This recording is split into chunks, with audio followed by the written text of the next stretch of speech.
Okay. Good morning class. So today we will do chapter 8 of class 10th, introduction to trigonometry. So when it comes to trigonometry, so here the word trigonometry, we break it into three parts. Tri means three, ठीक है. Gonna means हमारा sides हुआ, ठीक है. Tri means three, gonna means side, and when we come to metry it means simply measurement. So trigonometry is basically the measurement of sides of a triangle, ठीक है. और उसमें भी हम स्पेसिफिकली अगर बात करें तो कौन सा ट्राइंगल है वो है हमारा राइट एंगल ट्राइंगल, ठीक है. तो देखो राइट एंगल ट्राइंगल, सपोज यहाँ पर राइट एंगल बन रहा है हमारा, ठीक है. राइट एंगल के सामने हमेशा क्या फॉर्म होगा, राइट एंगल के सामने हमेशा जो भी एंगल रहेगा वो हमारा हमेशा हर कंडीशन में हाइपोटेन्यूस कहलाएगा, ठीक है. वो हमारा हाइपो कहलाएगा. इसके बाद सपोज ये ट्राइंगल का नाम है ए बी और सी, ठीक है. हाइपोटेन्यूस हमेशा कहाँ बनेगा, राइट एंगल के सामने. ये जो बेस और परपेंडिकुलर है ये हमेशा चेंज होता रहेगा. ये चेंज कैसे होगा, अगर मैं ए को बेस मान रही हूं तो अगर ये बेस है तो परपेंडिकुलर क्या होगा, इसके सामने वाला, यानी कि ये बी सी. अगर मैं सी को बेस मान रही हूं तो सी अगर बेस है तो परपेंडिकुलर क्या होगा, सी के सामने वाला, यानी कि ए बी, ठीक है. तो ये डिपेंड करता है कि हम बेस किसको ले रहे हैं. जैसे कि ट्रिग्नोमेट्रीज में हमारे पास टोटल 6 रेशियोज होते हैं. कौन से, sine theta, cos theta, tan theta, cot theta, cosec theta, ठीक है, सेक थीटा. ये 6 रेशियोज है हमारे पास. अगर मैं बोल रही हूं कि साइन ए निकालना है, ठीक है. साइन ए का फॉर्मूला क्या है वो छोड़ो, पहले साइन थीटा का फॉर्मूला देखो क्या होता है. साइन थीटा का फॉर्मूला होता है परपेंडिकुलर अपॉन हाइपोटेन्यूस, ठीक है. Perpendicular upon hypotenuse. तो देखो यहाँ पे हमको हाइपो तो पता है क्या है, अब परपेंडिकुलर क्या है, ये साइन थीटा, थीटा की जो वैल्यू आएगी उस पर डिपेंड करेगा. ये हमारा हाइपोटेन्यूस है, ये हमारा अभी के लिए परपेंडिकुलर मान के चलो, और ये हमारा बेस, ठीक है. तो एक ट्राइंगल के जो 3 पार्ट्स होते हैं उसको किस में डिवाइड करते हैं, परपेंडिकुलर, हाइपोटेन्यूस और बेस में. देन सपोज ये हमने साइन थीटा की वैल्यू निकालनी है, ठीक है. परपेंडिकुलर अपॉन हाइपोटेन्यूस इसका रेशियो कहलाता है. जब मैं साइन ए बोलूंगी, ठीक है, तो फॉर्मूला तो वही रहेगा पी बाई एच, ठीक है. जब मैं ए बोल रही हूं तो हमको एंगल कहां से देखना है, ए से, यानी कि ए हमारा क्या हो जाएगा, बेस हो जाएगा. यानी कि अगर ये बेस हो गया, ठीक है, साइन ए क्या हो गया, बेस, तो इसके सामने वाला हमारा क्या कहलाएगा, परपेंडिकुलर. तो यानी कि यहाँ पर परपेंडिकुलर की जगह में क्या लिखूंगी, बीसी लिख दूंगी, और हाइपोटेन्यूस हमारा एज इट इज एसी ही रहेगा. इसकी वैल्यू क्या आ जाएगी, सपोज इस बीसी की वैल्यू है 2, इसकी है 3 और इसकी है 7, ठीक है. वैल्यू नहीं भी डालेंगे तो भी चलेगा. अभी ये हमारा बीसी अपॉन एसी हमारा आ गया, ठीक है. वही अगर बोली कि साइन बी निकालना है, फॉर्मूला फिर से वही है परपेंडिकुलर अपॉन हाइपोटेन्यूस, लेकिन अभी हमारा जो ये वैल्यू है ना बीसी और एसी का, ये चेंज होगा. साइन बी मैंने बोला तो एंगल कहां से देख, सॉरी साइन सी, ठीक है. साइन सी बोला तो यहां से, अब यहां से बेस बन रहा है सी से, तो हमारा बेस ये हो गया, तो परपेंडिकुलर क्या होगा, इसके सामने वाला, यानी कि ए बी. तो परपेंडिकुलर ए बी और हाइपोटेन्यूस ए सी. देखो साइन ए के लिए परपेंडिकुलर अलग, साइन सी के लिए परपेंडिकुलर अलग. तो ये डिपेंड करता है कि हम एंगल कहां से देख रहे हैं, ठीक है. ऐसे ही हमारे पास टोटल कितने हैं, 6 ट्रिगोनोमेट्रिक रेशियो है, जिसके फॉर्मूले कैसे कैसे हैं, sine theta that is equals to perpendicular upon hypotenuse, cos theta is equals to base upon hypotenuse, tan theta is equals to perpendicular upon base, cot theta is equals to base upon perpendicular, cosec theta is equals to hypotenuse upon perpendicular, sec theta is equals to base upon hypotenuse. ठीक है, ये 6 फॉर्मूले आपको याद कर लेने हैं।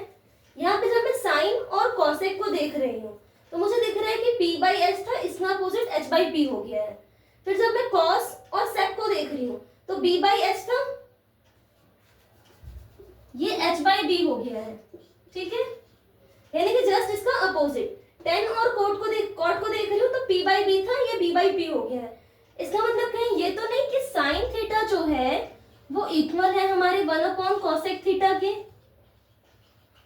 और इसी का एक और मतलब ये भी हो सकता है कि कॉसेक थीटा जो है वो इक्वल है हमारे 1 अपॉन साइन थीटा के।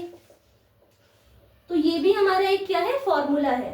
वैसे ही जब मैं कॉस थीटा बोलूं तो वो किसके इक्वल है, 1 अपॉन सेक थीटा के। और जब मैं सेक थीटा बोलूं वो इक्वल है 1 अपॉन कॉस थीटा के। टेन थीटा इक्वल है हमारा 1 अपॉन कॉट थीटा के। कॉट थीटा इक्वल है हमारा 1 अपॉन टेन थीटा के। ठीक है, यहां तक आ रहा है समझ में फॉर्मूले सारे। Sign theta, cos theta, tan theta, ये 6 रेशियोज हैं। इनका इन्वर्जन वाला ये हो गया। ट्राइंगल की साइड्स क्या होते हैं, परपेंडिकुलर, बेस, हाइपोटेनियस।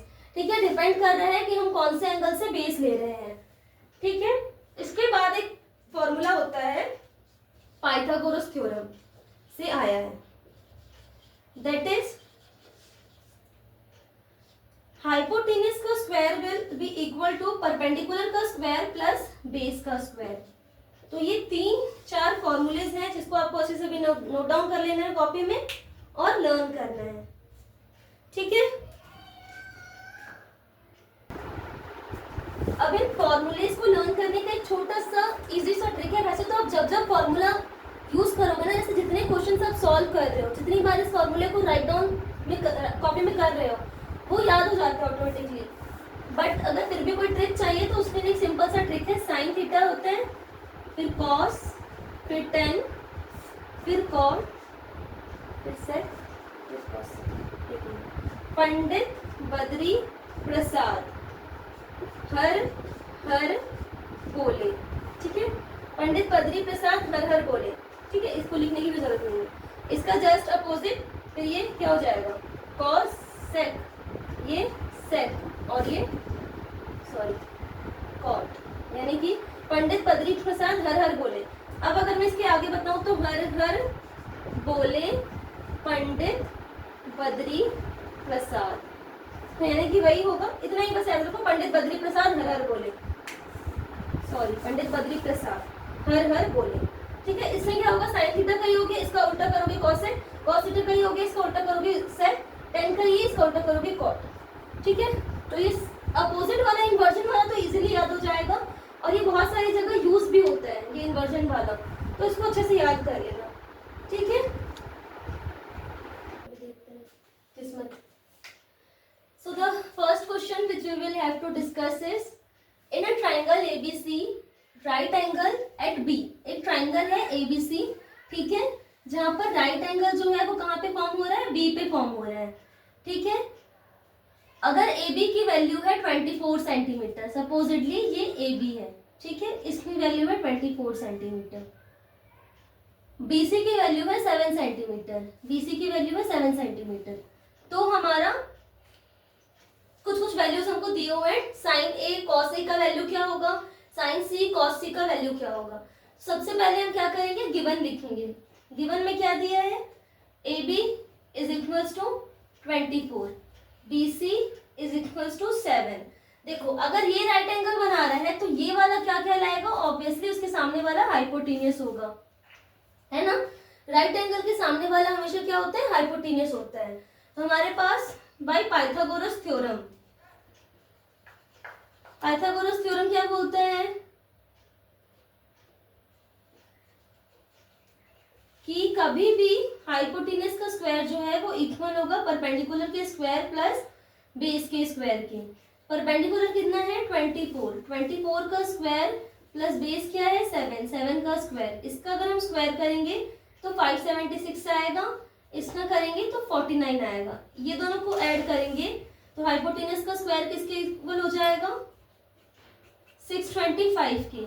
जब मैं इस स्क्वायर को इक्वल टू के इधर शिफ्ट करूंगी, जब भी स्क्वायर इक्वल टू के इधर शिफ्ट शिफ्ट होता है तो वो रूट में कन्वर्ट हो जाता है, यानी कि ये क्या हो जाएगा, अंडर रूट ऑफ 625। अगर ये रूट इक्वल टू किधर शिफ्ट होगा तो वो किस में कन्वर्ट होगा, कमेंट्स में बताना। ये होगा कन्वर्ट, आंसर बता देती हूँ, स्क्वायर में। ठीक है, तो स्क्वायर कन्वर्ट हो रहा है रूट में, इक्वल टू किधर जाएगा तो, और रूट अगर इक्वल टू किधर आएगा तो स्क्वायर में कन्वर्ट होगा। तो यहाँ से h की वैल्यू क्या आ गई हमारी, h की वैल्यू आ गई हमारी 25 सेंटीमीटर। ये सब भी हमारा सेंटीमीटर में दिया हुआ है। ठीक है, तो इसकी वैल्यू कितनी आ गई, 25 आ गई। फर्स्ट जो रेशियो निकालने बोला है वो क्या बोला है, साइन a। ठीक है, यानी कि बेस कहाँ से बन रहा है, यहाँ से। अगर ये बेस है बेटा तो परपेंडिकुलर क्या होगा, ये होगा। और साइन थीटा का फॉर्मूला क्या होता है, परपेंडिकुलर अपॉन हाइपो, है ना। तो अगर ये बेस है तो ये परपेंडिकुलर इसके सामने वाला, यानी कि BC अपॉन हाइपो क्या होगा, AC होगा। यानी कि इसकी वैल्यू क्या आ जाएगी, 7/25। दूसरा साइन A हो गया, कॉस A निकाल लेते हैं। कॉस A का फॉर्मूला क्या होगा, base upon hypo.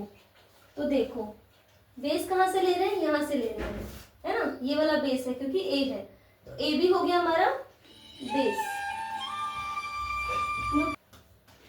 Cos A क्या होता है, बेस अपॉन हाइपो। तो बेस क्या है हमारा AB और हाइपो हमारा AC है। ठीक है, तो AB की वैल्यू है हमारे पास 24 और AC की वैल्यू है 25। तो ये दो हमारे क्या हो गए, आंसर्स हो गए। ठीक है, नेक्स्ट क्वेश्चन जो है वो है हमारा, नेक्स्ट जो देखना है वो है साइन C और कॉस C। तो जब मैं साइन C की बात करूंगी तो हमको एंगल कहाँ से देखना है, यहाँ से। तो ये क्या हो जाएगा हमारा, बेस हो जाएगा। ठीक है, तो साइन C के लिए परपेंडिकुलर अपॉन हाइपो वही रहेगा। ठीक है, ये अगर बेस है, C से देख रहे हैं तो C क्या हो जाएगा, बेस। तो C के सामने वाला परपेंडिकुलर, तो हिलता है कैमरा। साइन C, तो C हमारा बेस हो गया, बेस के सामने वाला परपेंडिकुलर, यानी कि AB हमारा परपेंडिकुलर और AC हमारा हाइपो। ठीक है, तो कितना हो जाएगा, 24/25। This is our third answer. फिर जब हम cos C की बात करेंगे तो बेस अपॉन हाइपो है इसका formula.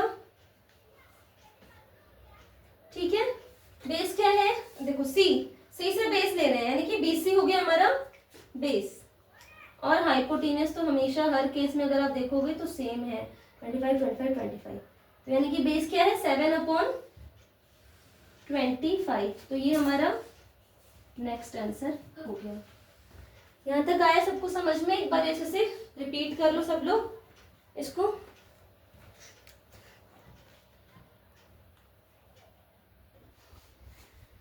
In the given figure find tan P minus cot R। ठीक है, ये हमारे पास फिगर दी हुई है।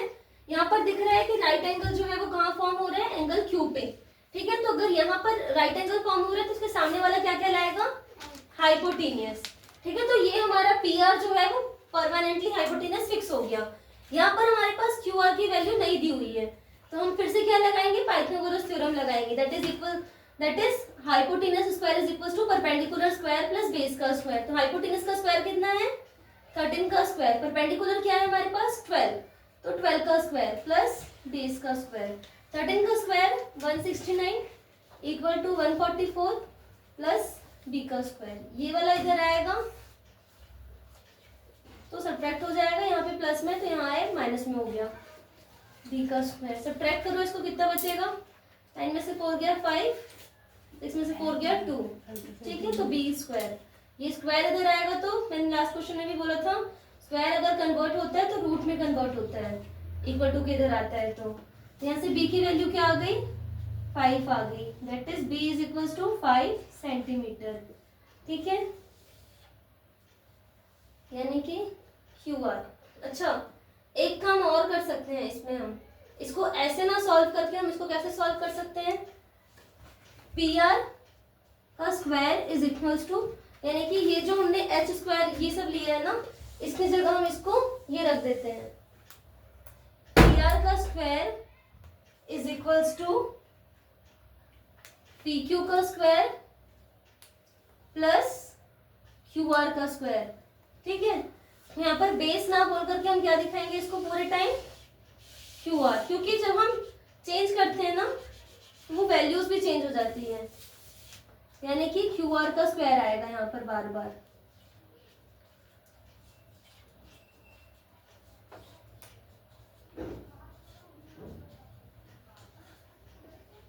तो यहाँ से हमारे पास क्यू आर की क्या वैल्यू आ गई, 5 सेंटीमीटर। ठीक है, तो लिख लेते हैं P R is equals to 12। ठीक है, Q R is equals to 5 and P R is equals to 13 centimetre. ठीक है, निकालने क्या बोला है, 10p। 10p, तो जब 10p बोल रहे हैं तो हमको एंगल कहां से देखना है, p से। तो अगर ये है बेस तो ये क्या हो जाएगा, परपेंडिकुलर। 10p, 10 का फॉर्मूला होता है परपेंडिकुलर अपॉन बेस। ठीक है, ये हमारा 10 का फॉर्मूला है। p बोला है तो p से हम बेस लेंगे, परपेंडिकुलर के सामने वाला, सॉरी p, अगर p बोला है तो p को बेस लेंगे और p के सामने वाला क्या होगा हमारा, परपेंडिकुलर। तो यहाँ पर क्यू आर क्या हो जाएगा बच्चों, परपेंडिकुलर हो जाएगा, और बेस क्या हो जाएगा, पी क्यू हो जाएगा। ये क्या हो जाएगा, पी क्यू। इसकी वैल्यू क्या आ गई, 5/12। जब मैं कॉट आर बोलूं तो यहाँ पर हमारा आर से हम क्या देखेंगे, एंगल देखेंगे। तो अगर ये बेस है तो इसके सामने वाला परपेंडिकुलर, यानी कि पी क्यू परपेंडिकुलर है ना।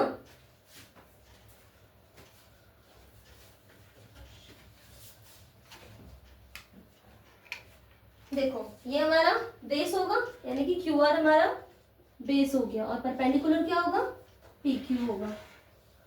कितना आ जाएगा, 5/12। जब मैं 10p से सब्ट्रैक्ट करूंगी कॉट आर को, क्या होगा, 5/12 माइनस 5/12, 0 हमारा आंसर होगा। आया समझ में? जिन बच्चों को नहीं आया कमेंट करके पूछ लें।